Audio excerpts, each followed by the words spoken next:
Suara piring pecah berdenting di lantai marmer ruang tamu. Dasar tidak tahu diri. Berani-beraninya kamu menyentuh barang ini. Tangan ibu mertuaku terangkat, lalu turun keras ke pipiku. Kepalaku terlempar ke samping. Pipiku panas seperti dibakar. Pandanganku memutih sesaat. Yang menamparku adalah ibu mertuaku dengan gelang emas dan kebaya sutra mahalnya. Hari itu rumah penuh tamu undangan syukuran cucu pertama. Beliau menatapku dari atas ke bawah. Pergi dari rumah ini sekarang. Bayi itu tinggal. Kamu tidak usah kembali. Suamiku berdiri di belakangnya. Pria yang 5 tahun tidur di sampingku itu tidak berkata apa-apa. Bahkan setelah melihat pipi istrinya bengkak, dia diam. Tidak.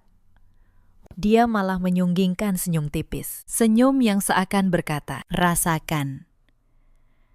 Adik iparku, Ratih, mengangkat ponselnya. Merekam semua ini seperti menonton sebuah pertunjukan. Bibirnya menyunggingkan senyum puas. Sini mbak, kasih lihat wajahnya yang malu. Biar jadi kenangan. Katanya sambil tertawa kecil. Saya berdiri di tengah ruangan itu. Pipi saya berdenyut. Tamu-tamu memalingkan wajah. Pura-pura tidak melihat. Tidak ada satupun yang membela. Suami saya diam. Mertua saya angkuh. Adik ipar saya merekam. Dan di gendongan Bu Sukma. Anak saya yang baru berumur beberapa bulan menangis. Dipisahkan dari ibunya. 5 tahun. Selama 5 tahun saya menelan hinaan keluarga ini dalam diam. Dan malam itu, mereka mengira sudah membuang seorang pembantu murahan. Mereka tidak tahu, perempuan yang baru saja mereka tampar adalah orang yang memegang seluruh napas keuangan mereka di ujung jari. Mereka tidak tahu, dalam tas tangan yang saya genggam saat itu, ada map abu-abu yang akan mengubah segalanya. Tapi sebelum saya menceritakan bagaimana semuanya runtuh, izinkan saya mulai dari awal. Halo, sahabat. Selamat datang kembali di kanal ini. Tempat kita merenungi luka rumah tangga dan keadilan yang selalu datang pada waktunya. Kalau kalian percaya bahwa kesabaran punya batas dan setiap kezaliman akan ditagih lunas, temani saya sampai akhir. Inilah kisahnya. Nama saya Aulia, 32 tahun. Saya bekerja sebagai kepala keuangan di sebuah grup investasi di kawasan SCBD, Jakarta. Sudah 5 tahun saya menjadi menantu keluarga Prawira. Dan sudah 5 tahun pula saya menjalani 2 kehidupan yang tidak pernah bertemu. Pagi hari saya bangun pukul 4, memasak untuk satu rumah, mencuci, menyetrika, mengepel lantai marmer yang luasnya seperti lobi hotel. Lalu saya pamit. Katanya pergi mengajar les. Padahal saya menyetir sendiri ke kantor di lantai 32 sebuah gedung kaca. Di sana, ratusan orang memanggil saya Bu Aulia. Di rumah mertua, saya hanya dipanggil kamu. Saya menikah dengan Reza 5 tahun lalu. Waktu itu dia tampak sederhana dan tulus. Anak bungsu keluarga Prawira, pemilik PT Prawira Sentosa, sebuah perusahaan konstruksi yang sedang naik daun. Saya pikir saya menikah dengan seorang pria. Ternyata saya menikah dengan sebuah keluarga yang menganggap saya beban. Saya berasal dari kampung di Jawa Tengah. Ayah saya sudah lama meninggal. Ibu saya seorang petani yang membanting tulang menyekolahkan saya sampai ke perguruan tinggi di Jakarta. Saya lulus sebagai sarjana akuntansi terbaik, lalu meniti karir dari bawah, sampai akhirnya menjadi kepala keuangan di usia muda. Saya bangga dengan apa yang saya raih dengan tangan saya sendiri. Tapi di mata keluarga Prawira, semua itu tidak berarti. Bagi mereka, asal-usul saya dari kampung adalah aib yang harus disembunyikan dari para relasi. Saya diminta berhenti bekerja sejak menikah. Istri keluarga Prawira tidak perlu bekerja, cukup urus rumah, kata Bu Sukma.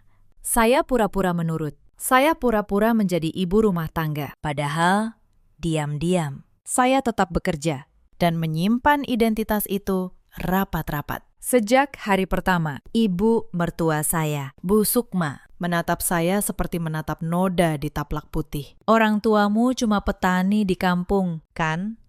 Ya sudah, di rumah ini kamu belajar jadi orang. Jangan banyak gaya. Saya menundukkan kepala. Saya pikir mungkin dengan waktu. Mereka akan menerima saya. Saya salah. Bagi mereka, sejak awal, saya bukan keluarga. Saya hanya tenaga gratis yang kebetulan menikahi anak bungsu mereka. Reza tidak pernah membela saya. Setiap kali ibunya menghina, dia menunduk dan berkata pelan, "Sabar ya.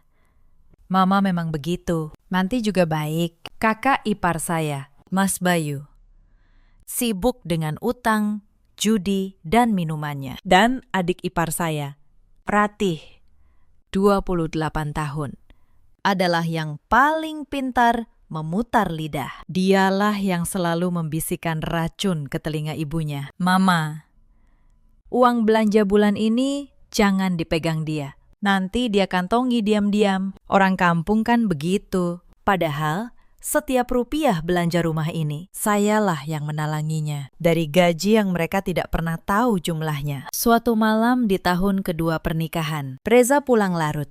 Bau parfum perempuan lain menempel di kemejanya. Saya tidak bertanya, saya hanya mencuci kemeja itu. Seperti biasa. Tapi di dalam dada saya, sesuatu mulai membeku. Saya berdiri di depan mesin cuci tengah malam, memegang kemeja yang berbau parfum asing itu. Air mata saya menetes ke kain. Saya menikahi pria ini dengan sepenuh hati. Saya meninggalkan karir saya yang cemerlang, pura-pura menjadi ibu rumah tangga, hanya agar keluarganya menerima saya. Dan inilah balasannya. Bau parfum perempuan lain di kemeja suami saya. Malam itu, saya berhenti berharap pada Reza. Tapi saya belum berhenti bertahan, karena saya masih punya satu alasan. Saya masih ingin memberi pernikahan ini satu kesempatan terakhir. Keesokan paginya, Bu Sukma memanggil saya ke ruang tengah. "Aulia, kamu sudah 2 tahun menikah. Mana cucu? Perempuan kalau tidak bisa kasih keturunan, itu sama saja tidak berguna. Reza masih muda. Jangan salahkan mama kalau dia cari yang lain." Saya menggenggam ujung celemek saya. Dada saya sesak. Tapi wajah saya tetap datar. Mereka tidak tahu, di laci meja kerja saya di kantor, ada map yang sejak setahun lalu mulai saya isi pelan-pelan. Map berwarna abu-abu, berisi salinan rekening koran perusahaan keluarga ini. Perusahaan yang ternyata sudah mulai pincang. Dan diam-diam berutang pada tempat saya bekerja. Ada hari di mana dua dunia saya hampir bersentuhan. Suatu siang, saya memimpin rapat dengan jajaran direksi. Saya berdiri di depan layar, menjelaskan arus kas 3 perusahaan rekanan. Suara saya tegas.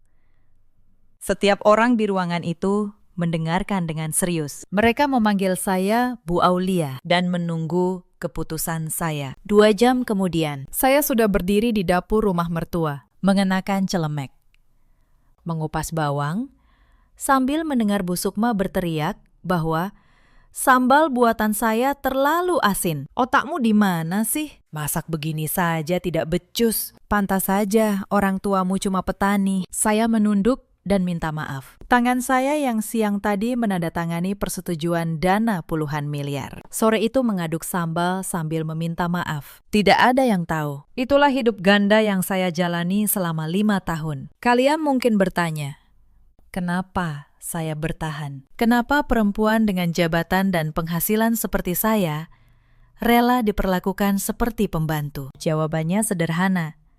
Saya masih percaya pada janji pernikahan. Saya masih berharap suami saya suatu hari akan berdiri di pihak saya. Harapan itu yang membuat saya bertahan. Dan harapan pula yang paling lama membutakan saya. Saya pernah mencoba bicara dengan Reza. Sekali di tahun pertama, saya bilang, "Mas, kadang mama bicaranya menyakitkan. Bisa tolong bantu saya?" Reza menatap saya seperti saya meminta sesuatu yang mustahil. "Aulia, dia itu ibuku. Kamu yang harus mengalah. Perempuan yang baik itu yang sabar sama mertuanya. Jangan cengeng."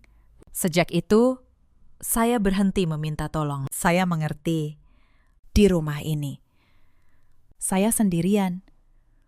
Maka saya berhenti menangis dan mulai mencatat. Tapi malam, saat bau parfum itu menempel di kemejanya, harapan saya retak untuk pertama kali. Garis pertama yang nantinya akan membelah segalanya. Tahun ketiga, retakan itu melebar. Suatu sore, Saya pulang lebih awal karena rapat di kantor selesai cepat. Saya mendengar suara tawa dari ruang tamu. Suara Reza. Dan suara seorang perempuan yang asing. Saya melangkah pelan. Di sofa, Reza duduk berdampingan dengan seorang perempuan muda berpakaian mahal.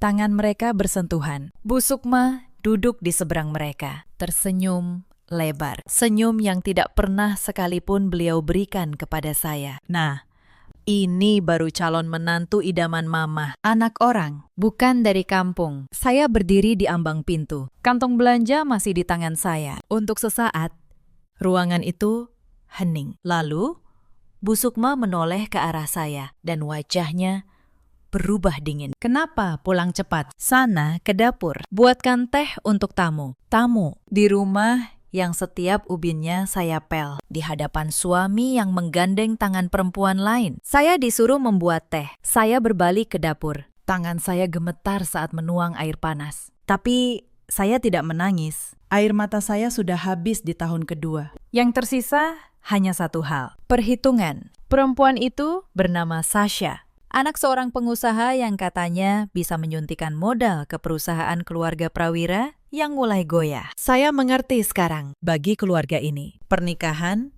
bukan soal cinta. Pernikahan adalah transaksi. Dan saya, menantu dari kampung, sudah tidak lagi menguntungkan dalam pembukuan mereka. Malam itu, Reza masuk kamar dengan santai. Seolah tidak terjadi apa-apa di ruang tamu tadi. Saya bertanya pelan, siapa perempuan tadi? Mas. Dia melepas jam tangannya tanpa menoleh. Teman bisnis mama. Jangan banyak tanya. Mas memegang tangannya. Reza menghela napas. Seperti orang yang lelah meladeni anak kecil. Aulia, kamu jangan mulai. Kamu tahu posisi keluarga ini lagi susah. Kalau mama mau aku dekat sama Sasha demi perusahaan, ya aku jalani. Kamu cuma perlu diam dan urus rumah. Itu saja. Itu saja. 5 tahun pernikahan, dan tugas saya diringkas menjadi 2 kata, urus rumah.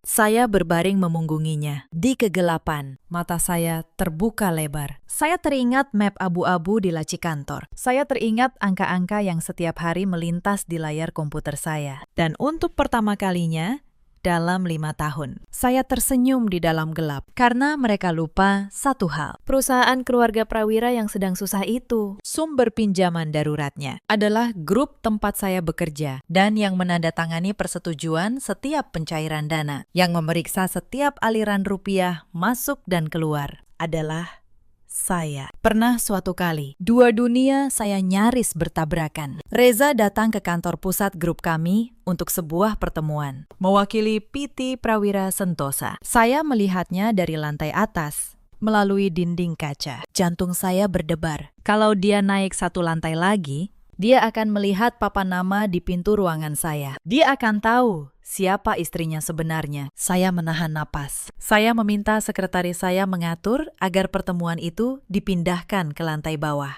Reza pulang hari itu tanpa pernah tahu bahwa perempuan yang dia suruh urus rumah saja duduk di kursi pengambil keputusan, beberapa lantai di atas kepalanya. Saya pulang ke rumah malam itu, melepas blazer, memakai celemek, dan kembali memasak makan malam untuk keluarga yang menghina saya. 2 kehidupan dalam 1 hari, dan tidak ada seorang pun yang tahu jurang antara keduanya suatu hari akan menelan mereka. Saya tidak langsung bertindak. Orang yang terburu-buru hanya akan menumpahkan tehnya sendiri. Saya menunggu sambil terus mengisi map abu-abu itu, halaman demi halaman. Insiden pertama datang di tahun keempat. Bu Sukma jatuh sakit. Bukan sakit parah, hanya tekanan darah. Tapi selama 2 minggu, sayalah yang merawat.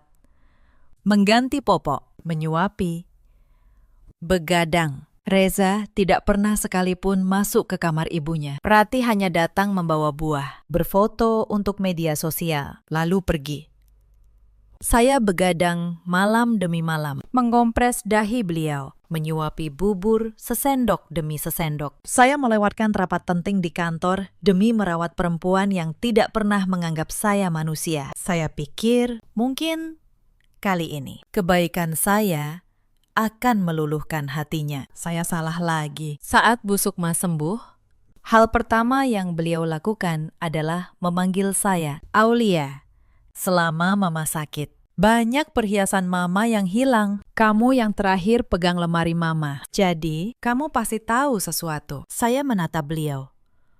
Tidak percaya. Saya tidak mengambil apapun. Bu, saya hanya merawat ibu. Sudah, jangan membantah. Orang seperti kamu memang begitu. Mama sudah pelihara kamu di rumah ini. Malah mencuri.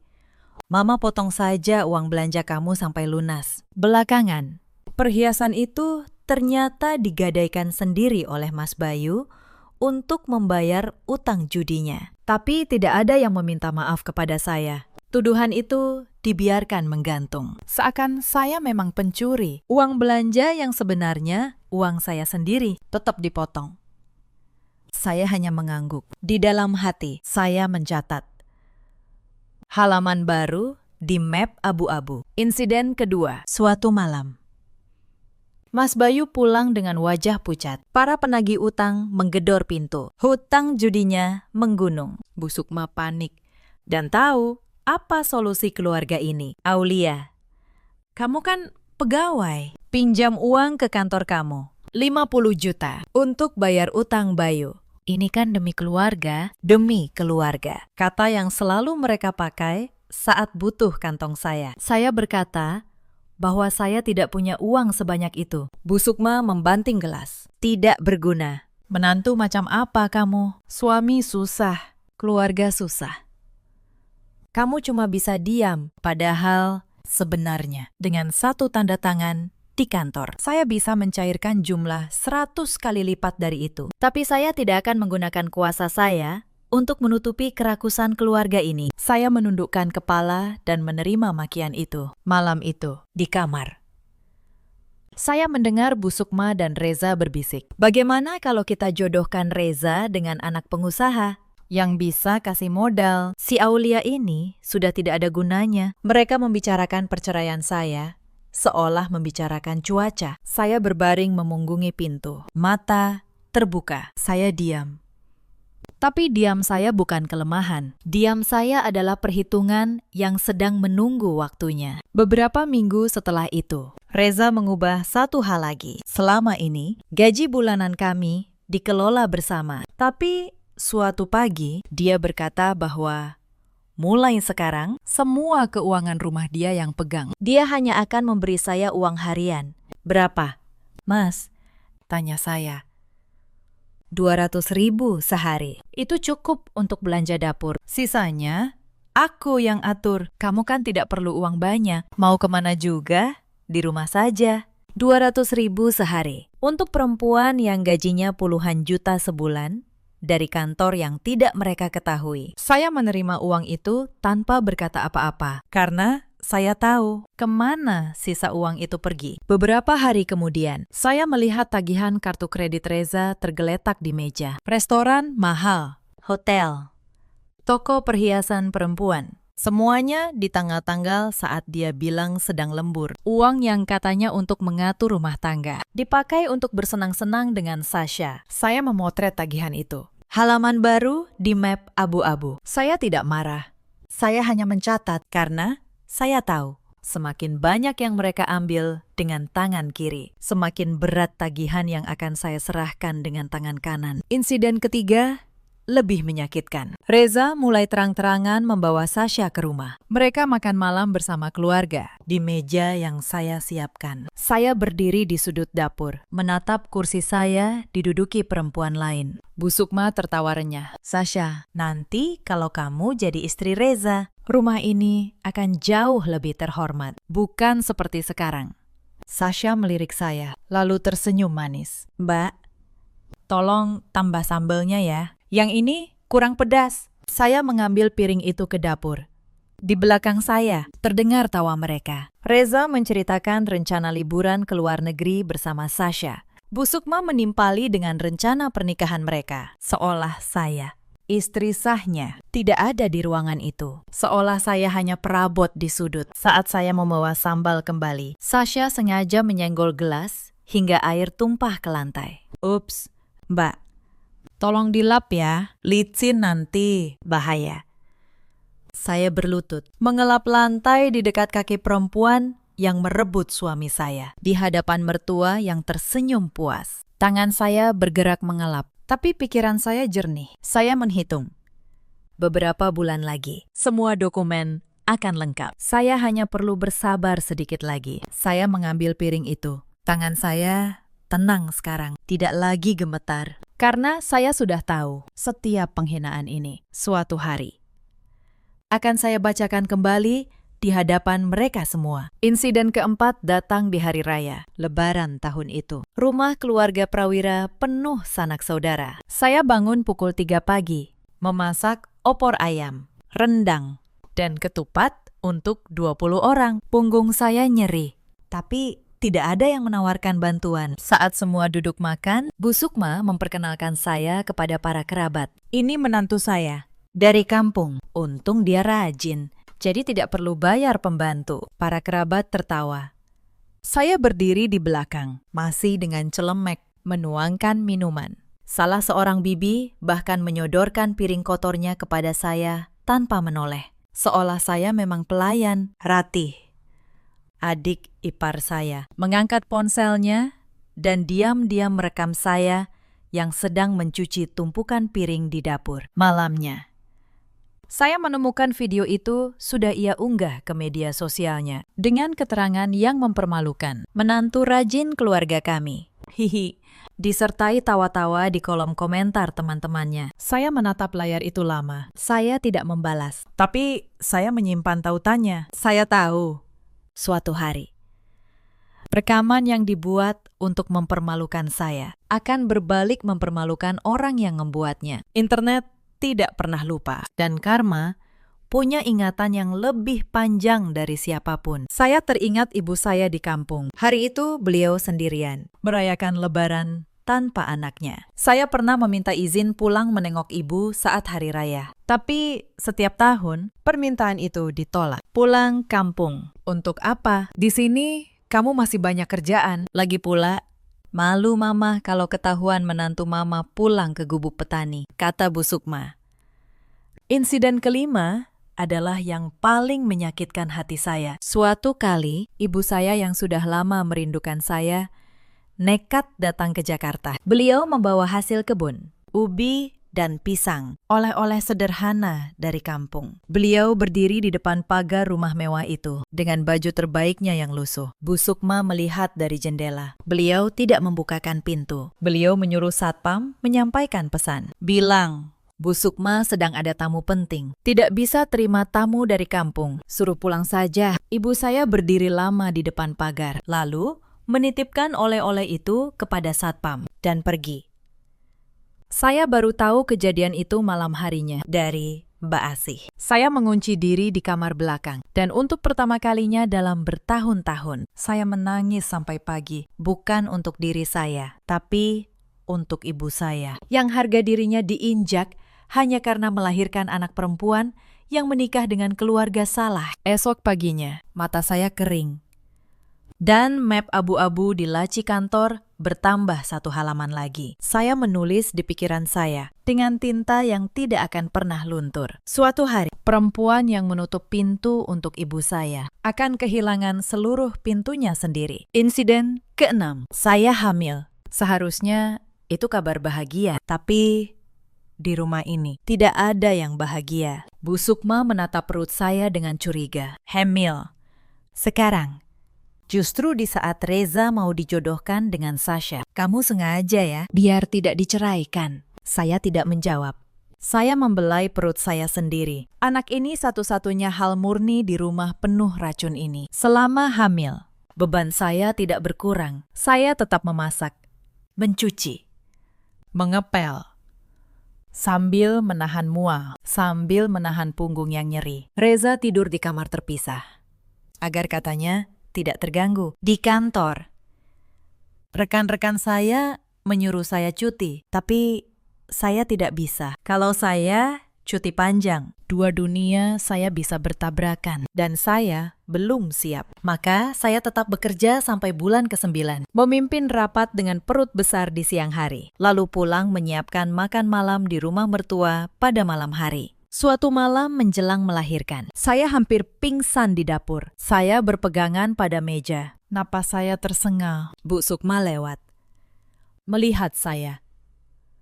Lalu hanya berkata, "Jangan lebay. Perempuan dulu melahirkan sambil bekerja di sawah. Lanjutkan masaknya." Saya melahirkan hampir sendirian, hanya ditemani Mbak Asih, pembantu paruh waktu yang diam-diam baik kepada saya. Reza datang ke rumah sakit 2 jam setelah bayi lahir. Dia melihat sebentar ke arah bayi, lalu menerima telepon dan keluar. Belakangan, saya tahu. Dia pergi untuk menemani Sasha di acara peluncuran produk. Bahkan di hari anaknya lahir, pilihannya bukan saya. Di ranjang rumah sakit, saya memeluk bayi saya yang mungil. Saya berbisik kepadanya, "Maafkan ibu.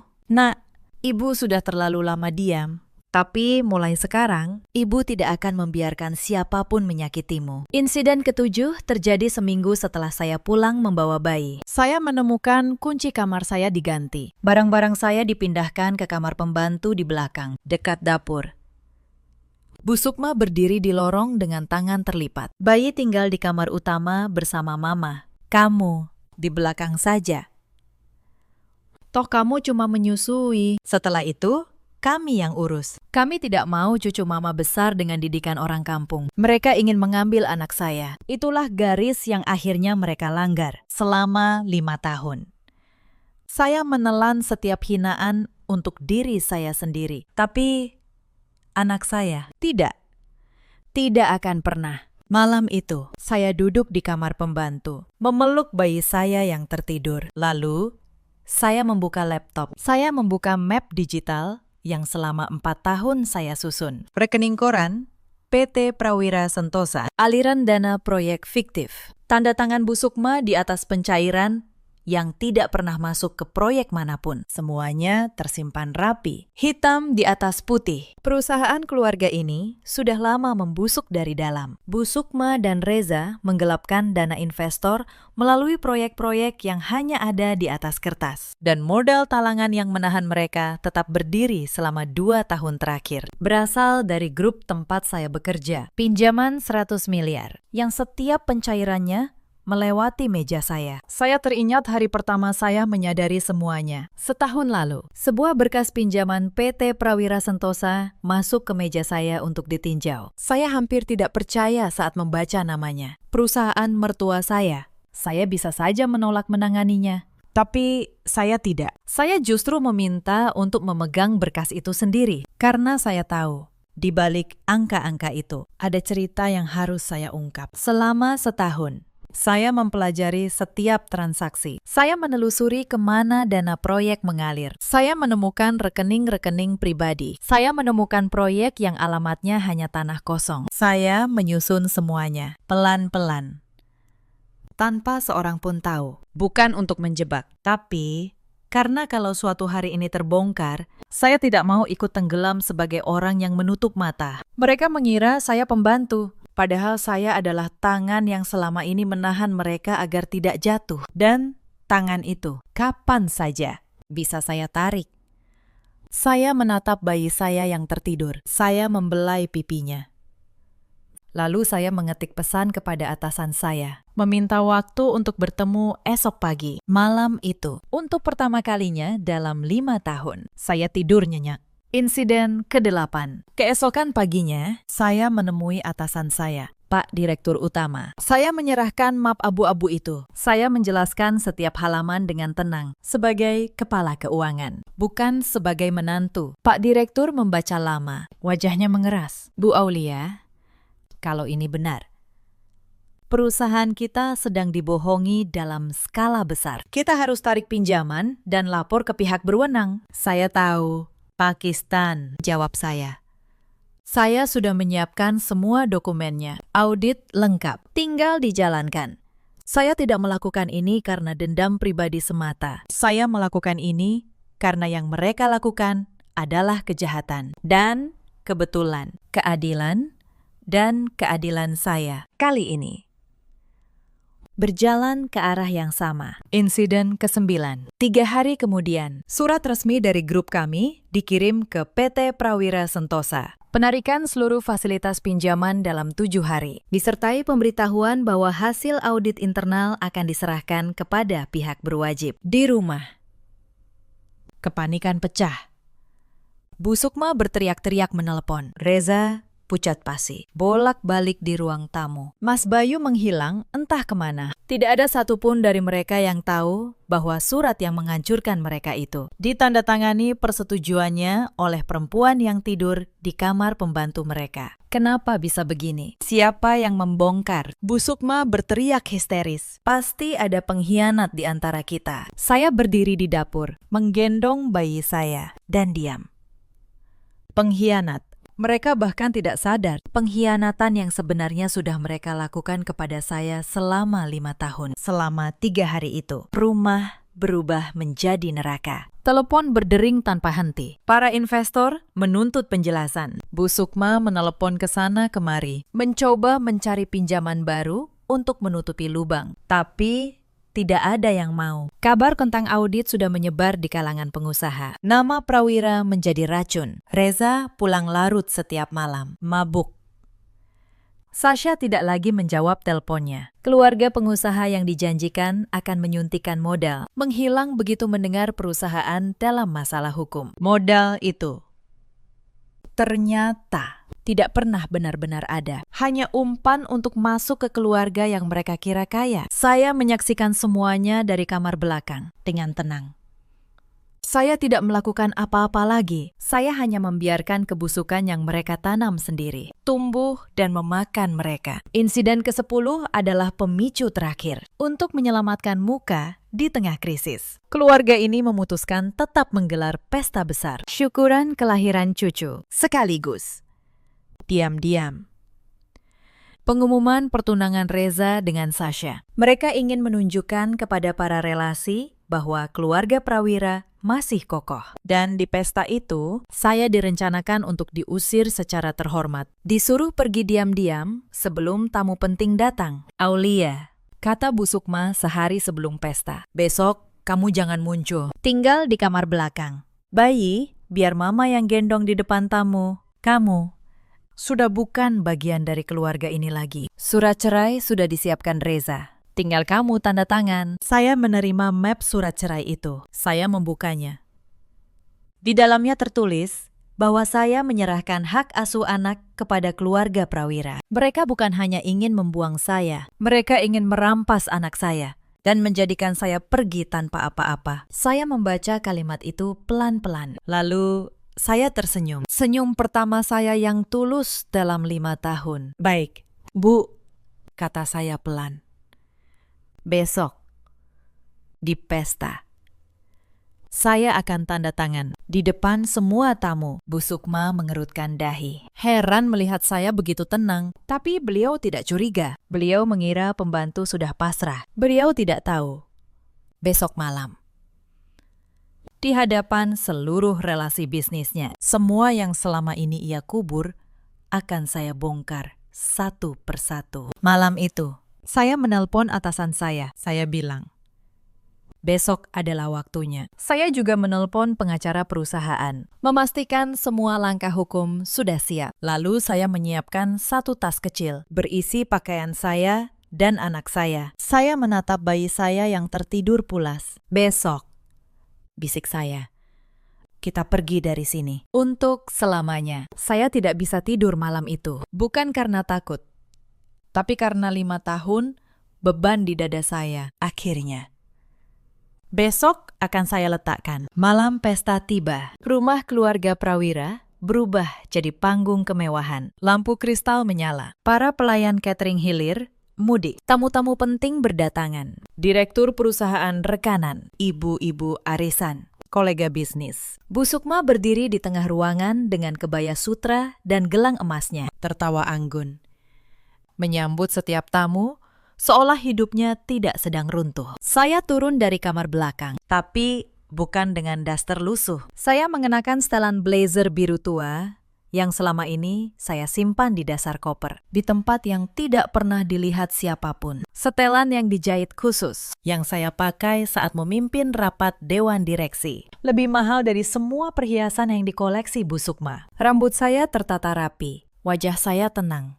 Untuk pertama kalinya dalam 5 tahun, saya berjalan di rumah itu bukan sebagai pembantu, tapi sebagai diri saya yang sebenarnya. Di saku blazer, saya menyimpan sebuah kartu nama, Aulia, Kepala Keuangan. Tertulis nama grup investasi tempat saya bekerja. Kartu yang selama 5 tahun tidak pernah saya tunjukkan kepada keluarga ini. Saat saya melangkah masuk ke ruang tamu, percakapan perlahan berhenti. Tamu-tamu menoleh. Beberapa dari mereka, para direktur perusahaan rekanan, menatap saya dengan bingung, lalu dengan tatapan yang berubah, seakan mengenali sesuatu yang tidak mereka percayai. Bu Sukma menghampiri saya dengan wajah merah. Apa-apaan ini? Sudah Mama bilang, tinggal di belakang. Kamu mau mempermalukan keluarga ini? Tidak. Bu, jawab saya tenang. Saya datang untuk menandatangani surat cerai. Seperti permintaan ibu. Di depan semua tamu, saya mengeluarkan map surat cerai itu. Lalu, di hadapan semua orang, saya meletakkannya di meja. Tapi, saya tidak menandatanganinya. Saya justru mengeluarkan map lain. Map abu-abu yang sudah saya susun selama 4 tahun. Salah seorang tamu, seorang pria berjas yang merupakan direktur dari salah satu perusahaan rekanan, melangkah maju. Wajahnya berubah saat melihat saya. Bu Aulia, Anda Kepala Keuangan dari grup investasi yang menalangi PT Prawira. Kenapa Anda ada di sini? Ruangan hening. Bu Sukma menoleh ke pria itu, lalu ke saya. Bingung. Apa maksudnya ini? Aulia cuma menantu saya. Dia pembantu di rumah ini. Pria berjas itu menggeleng. Bu, perempuan ini yang menandatangani persetujuan pinjaman 100 miliar untuk perusahaan keluarga Anda tanpa tanda tangan beliau. Perusahaan Anda sudah jatuh 2 tahun lalu. Gelas di tangan Bu Sukma jatuh.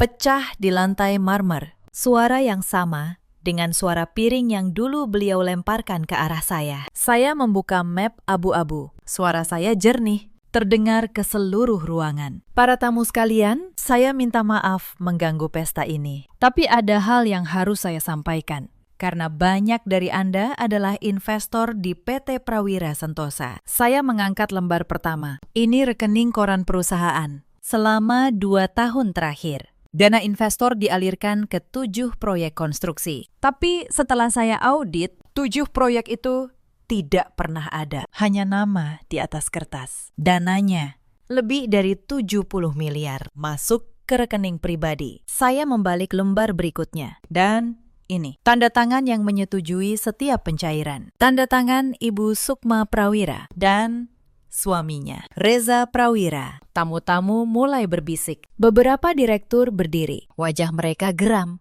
Ini uang mereka. Saya membalik lagi. Dan ini, mungkin yang paling menarik. Tagihan kartu kredit suami saya. Restoran mahal, hotel, perhiasan. Semuanya dari dana yang seharusnya untuk proyek. Sementara di rumah, saya diberi 200.000 sehari untuk memasak dan disuruh tinggal di kamar pembantu. Wajah Sasha yang berdiri di samping Reza memucat. Beliau mulai mundur perlahan ke arah pintu. Perhiasan yang ia kenakan ternyata dibeli dari uang yang dicuri. Beliau mengerti, kapal ini sedang tenggelam dan ia bukan tipe yang ikut tenggelam. Reza maju, panik. Aulia, hentikan. Kamu istri saya. Kamu tidak boleh begini ke keluarga sendiri. Saya menatapnya. Untuk pertama kali, tanpa rasa takut, tanpa harap. Keluarga, Mas, 5 tahun saya memasak, mencuci, dan dihina di rumah ini. Saat saya melahirkan anak, Mas sedang menemani Sasha saat ibu Mas menampar saya tadi malam. Mas tersenyum. Sekarang Mas bicara soal keluarga. Aku, suamimu, Aulia. Suara Reza bergetar. Kalau perusahaan jatuh, kamu juga jatuh. Saya tersenyum tipis. Tidak, Mas, saya tidak pernah bergantung pada perusahaan ini. Selama 5 tahun, Kalian mengira saya hidup dari belas kasihan kalian. Padahal, kalianlah yang selama 2 tahun ini hidup dari pinjaman yang saya setujui. Saya yang menahan kalian agar tidak jatuh. Dan hari ini, saya hanya berhenti menahan. Saya menoleh ke Bu Sukma. Bu masih ingat? Hari ibu menutup pintu untuk ibu saya. Ibu menyuruh satpam mengusir perempuan tua yang membawa ubi dari kampung. Perempuan tua itu adalah ibu saya. Dan hari ini, Bu, semua pintu ibu sendiri yang akan tertutup. Bu Sukma menggeleng-geleng. Air matanya mengalir. Tapi tidak ada satupun tamu yang menatapnya dengan iba. Saya meletakkan dokumen di meja. Saya tidak melakukan ini karena saya menantu yang dendam. Saya melakukan ini karena saya kepala keuangan yang menolak menutupi kejahatan. Audit ini sudah diserahkan ke pihak berwenang pagi tadi. Saat itu juga, pintu rumah terbuka. Beberapa petugas masuk, menunjukkan surat resmi. Ruangan yang tadi penuh tawa berubah menjadi kekacauan. Para tamu berebut keluar. Investor berteriak menuntut uang mereka. Bu Sukma terduduk di lantai. Kebaya sutranya kusut. Gelang emasnya berkilau sia-sia di bawah lampu kristal. Kenapa? Kenapa kamu lakukan ini? Suaranya parau. Kami sudah memberimu tempat tinggal. Saya berlutut sejenak, menatap matanya. Bu, selama 5 tahun, saya hanya minta satu hal dari keluarga ini. Diperlakukan sebagai manusia. Ibu memilih memperlakukan saya sebagai pembantu. Sekarang, semuanya kembali kepada ibu. Ini bukan balas dendam saya. Ini hitungan yang ibu buat sendiri. Reza berlari mengejar saya, mencengkeram lengan saya. Aulia, tolong, bantu aku. Kamu kepala keuangan. Kamu pasti bisa hentikan ini. Aku salah. Aku akan ceraikan Sasha. Kita mulai lagi dari awal. Saya menatap tangannya yang mencengkeram lengan saya. Tangan yang tidak pernah sekalipun terangkat membela saya selama 5 tahun. Saya melepaskannya pelan. Mulai dari awal. Mas, awal yang mana? Awal di mana Mas tersenyum saat ibu Mas menampar saya? Atau awal di mana Mas pergi menemani perempuan lain saat anak Mas lahir? Tidak ada awal yang bisa kita ulang. Yang ada hanya akhir. Dan ini akhirnya. Ratih, adik ipar yang dulu merekam saya ditampar dan mengunggahnya untuk ditertawakan, kini berdiri di sudut dengan wajah pucat. Ponselnya tergenggam erat. Tapi kali ini, tidak ada yang ia rekam. Kali ini, dialah yang menjadi tontonan. Saya melewatinya tanpa berkata apa-apa. Tatapan saya saja sudah cukup. Saya berdiri. Saya berjalan ke kamar belakang. Saya menggendong bayi saya, mengemas tas yang sejak seminggu lalu sudah saya siapkan. Lalu saya melangkah keluar dari pintu utama rumah itu, melewati kepingan gelas dan tamu-tamu yang berlarian. Di teras, Mbak Asih, pembantu yang selalu baik kepada saya, menggenggam tangan saya sambil menangis. Bu Aulia, hati-hati ya. Bu, saya tersenyum. Terima kasih, Mbak. Untuk semua kebaikan Mbak diam-diam selama ini. Saya menyelipkan amplop ke tangannya. Ini untuk Mbak. Berhentilah dari rumah ini. Tempat ini sudah tidak ada apa-apanya lagi. Saya melangkah ke mobil saya, menyalakan mesin.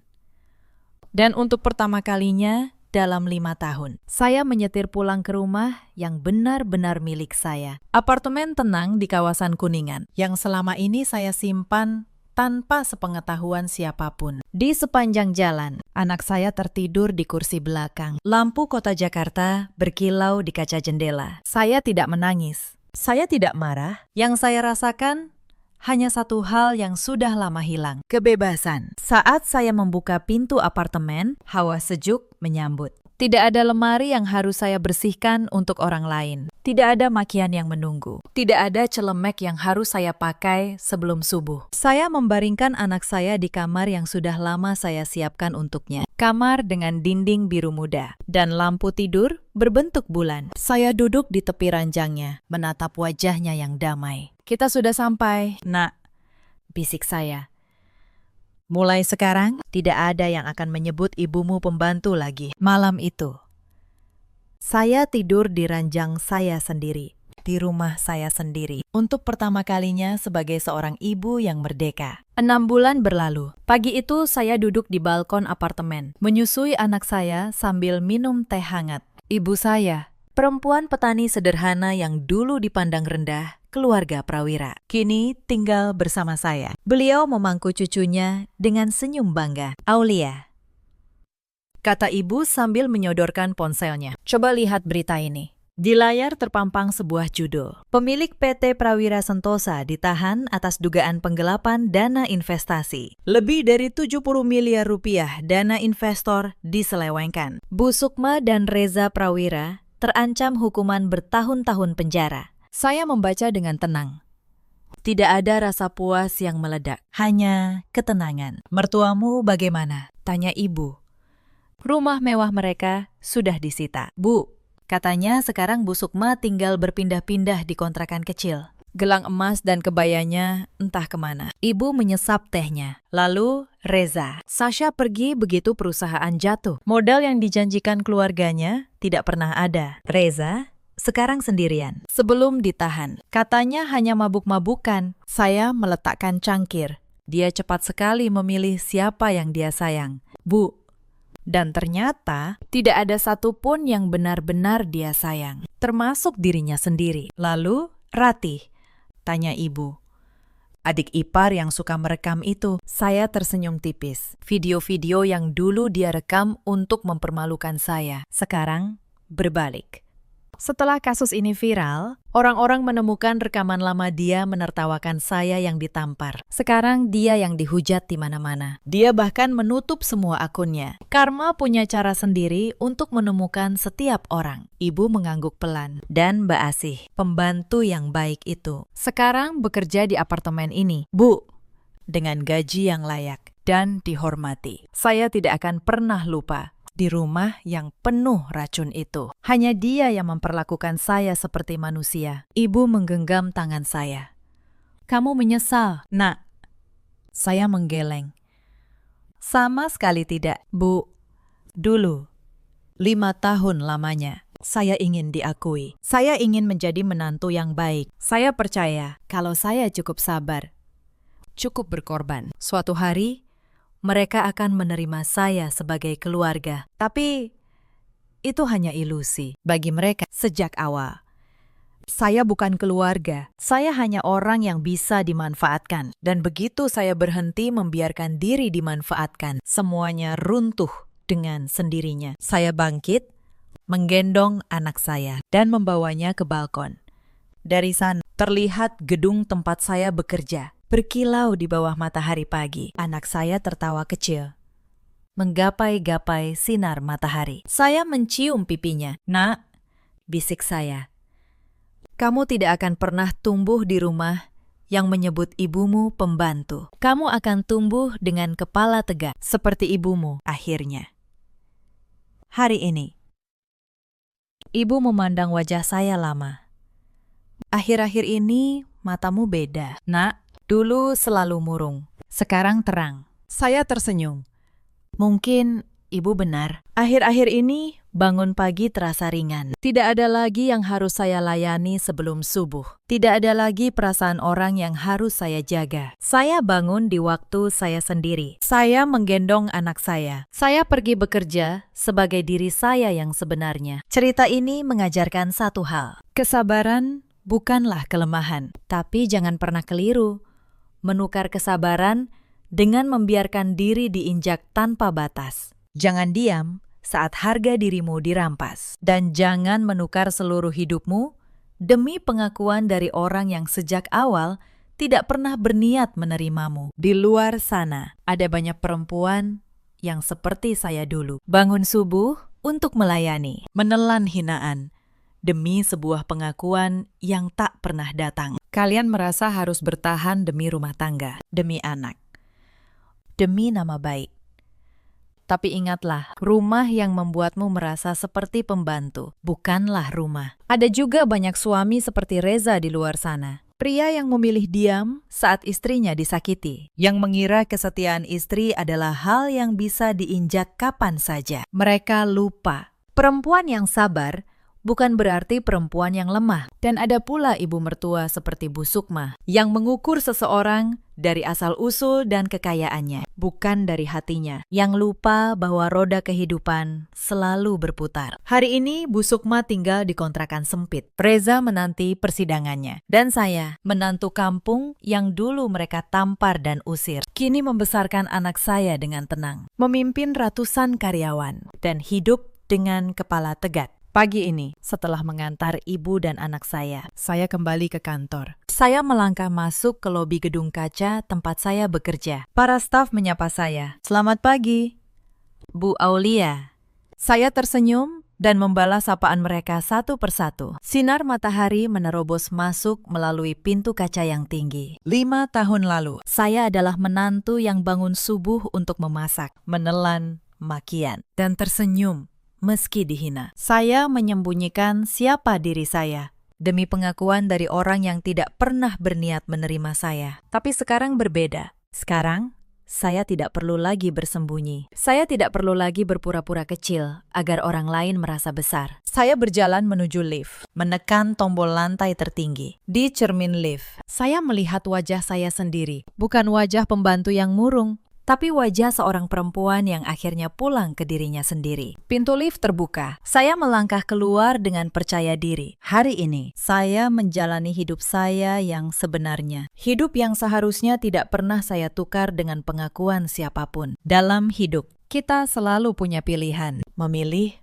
untuk terus diam atau memilih untuk berdiri. Saya memilih berdiri dan saya tidak pernah menyesalinya sedikit pun. Bagaimana dengan kalian? Pernahkah kalian bertahan terlalu lama di tempat yang tidak menghargai kalian? Ceritakan kisah kalian di kolom komentar. Saya membaca satu persatu. Terima kasih sudah menemani sampai akhir. Sampai jumpa di kisah berikutnya.